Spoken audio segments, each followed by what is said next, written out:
आप सभी को सादर नमस्ते। आज मैं आपके सामने विदुर नीति के कुछ श्लोक प्रस्तुत कर रही हूँ। महात्मा विदुर महाभारत के समय के सबसे बड़े नीतिकार हुए हैं, जिन्होंने धृतराष्ट्र को समझाने के लिए अनेक प्रयत्न करे। तो वो चाहते थे कि वो दुर्योधन का मोह छोड़कर न्यायपूर्वक विचार करें, परंतु ऐसा हो ना सका। तो उनकी जो बातें वो धृतराष्ट्र को समझाने के लिए कह रहे हैं, वो विदुर नीति नामक पुस्तक में कुछ श्लोकों के माध्यम से लिखी गई हैं, और वह ये पुस्तक हमारे जीवन के लिए आज भी बहुत लाभकारी है। इसीलिए ऋषि दयानंद ने सत्यार प्रकाश में पढ़ने योग्य पुस्तकों की सूची में इसका नाम लिखा है। पहला श्लोक है, भक्ष्योत्तम प्रतिछन्नम मत्स्यो बड़ी क्षमायसम लव भाविपाति रस्ते नानुबंधम वेक्षते।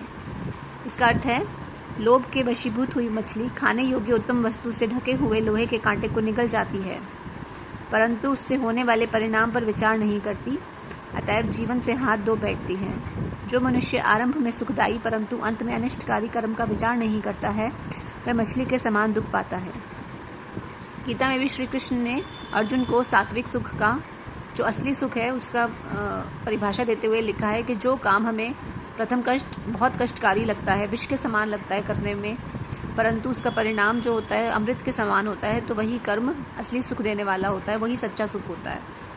और जो कर्म करते समय अमृत के तुल्य लगता है, परंतु उसका परिणाम अगर विष के तुल्य होता है, तो वो कर्म छोड़ देने योग्य होता है, क्योंकि वह सुखकारी नहीं होता। क्योंकि हमारे शास्त्रों में करने की बजाय जिसका परिणाम अच्छा हो, परिणाम पर ज़्यादा परिणाम को देखने के लिए प्रेरणा दी गई है कि कोई भी कर्म जो हम करते हैं, व्यायाम आदि या संध्या या अग्निहोत्र या दान पुण्य, ये कर्म शायद करने में हमें उतने अच्छे ना लगे, परंतु इन सब का परिणाम बहुत अच्छा होता है। और जो कर्म हमें अच्छे लगते हैं, कि जैसे हम बहुत देर तक समय व्यर्थ इधर उधर घूमने में निकाल देते हैं, या फिर हम ऐसी कोई चीज़ खा लेते हैं जो हमारे स्वास्थ्य के लिए हानिकारक होती है, उस समय खाते समय तो वो हमें बहुत बहुत अमृत के तुल्य लग रही होती है, परंतु उसके परिणाम जो होते हैं वो बहुत ही दुखकारी होते हैं। इसलिए हमें परिणामों को ध्यान में रखकर अपने कर्मों को देखना चाहिए।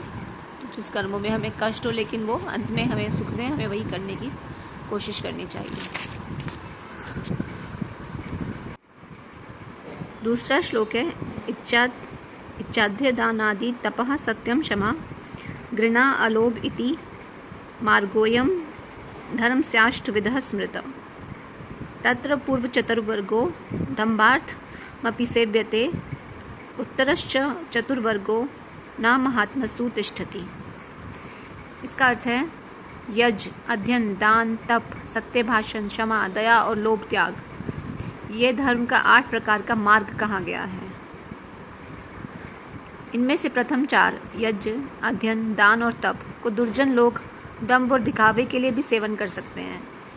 जैसे महात्मा विदुर कह रहे हैं महाराज धृतराष्ट्र से कि ये अगर आपको लगता है कि आपका पुत्र दुर्योधन बहुत अच्छा है, कि वो यज्ञ करता है, वो अध्ययन भी करता है, उसने गुरुकुल में शिक्षा भी प्राप्त की है, और कर्ण जो है वो बहुत दान करता है और तप भी कर रहे हैं, वो लोग इतनी तप करते हैं, मतलब बहुत मेहनत कर रहे हैं, वो मतलब बहुत तपस्या की उन्होंने, क्योंकि वो दुर्योधन भी बहुत बलवान था और कर्ण भी बहुत अच्छा धनुर्धर था। तो अगर आप इन्हीं चीज़ों की वजह से उन्हें अच्छा समझते हैं और इस सिंहासन के योग्य समझते हैं, तो मैं आपको ये समझाता हूँ कि ये दुर्जन लोग भी कर सकते हैं ये सब चीज़ें, तो दंभ और दिखावे के लिए, अपने आप को अच्छा दिखाने के लिए, ताकि लोग उन्हें अच्छा समझें। परंतु जो अगले 4 धर्म के मार्ग हैं, 4 गुण हैं, सत्य, क्षमा, दया और लोभ त्याग, ये दुर्जनों में कभी ठहर नहीं सकते। ये दुर्जन कभी इन गुणों को धारण नहीं कर सकते। वो कभी भी क्षमा नहीं कर सकते किसी को, वो बहुत ज़्यादा अंदर से द्वेषी होते हैं, उनके मन में बिल्कुल दया नहीं होती, क्योंकि वो बहुत स्वार्थी होते हैं। वो कभी लोभ का त्याग, दुर्योधन सब जानते हैं कितना लोभी प्रवृत्ति का इंसान था। सत्य भी नहीं बोलते, क्योंकि उन्हें अपना प्रयोजन सिद्ध करना हो तो वो सत्य का भी सहारा लेते हैं। तो आप अपने मन से उसको युवराज बनाने का ख्याल निकाल दीजिए, क्योंकि वो किसी भी तरह से इस सिंहासन के योग्य नहीं है।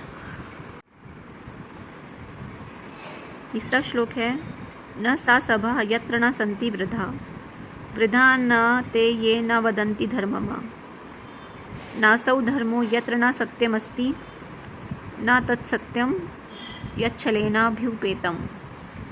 इसका अर्थ है, वह सभा ही नहीं है जिसमें वृद्ध ना हो,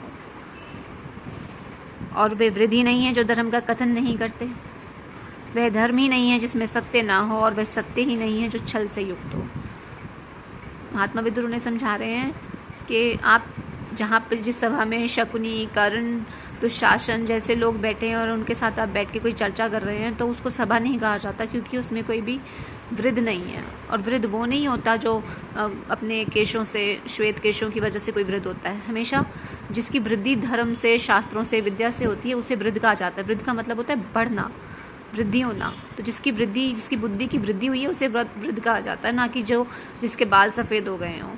तो जो सभा में कोई ऐसा व्यक्ति नहीं है जो शास्त्रों का ज्ञाता हो, जो धर्म की बात नहीं करता, जिसको धर्म का ज्ञान नहीं है, जो धर्म की बात नहीं करता, वो कभी वृद्ध नहीं हो सकता।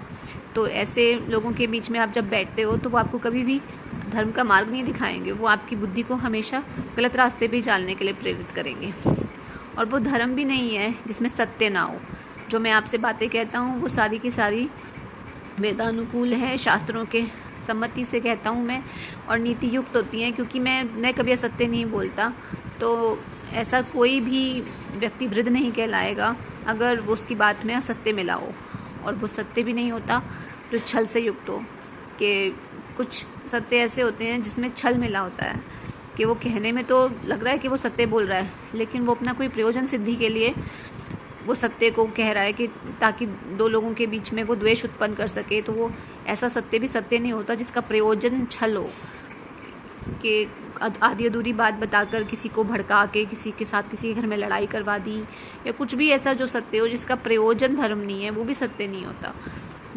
जो सत्य कहा जाता है सिर्फ कि भाई हम कोई अच्छी चीज़ या इस इंसान का उपकार कर सकें या इससे सबका उपकार हो, तो वो सत्य कहलाता है।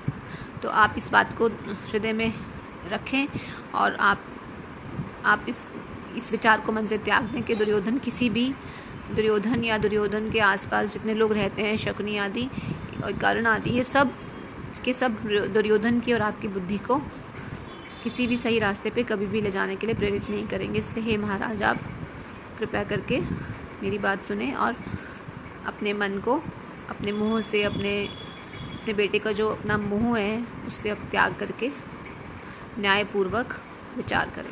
धन्यवाद।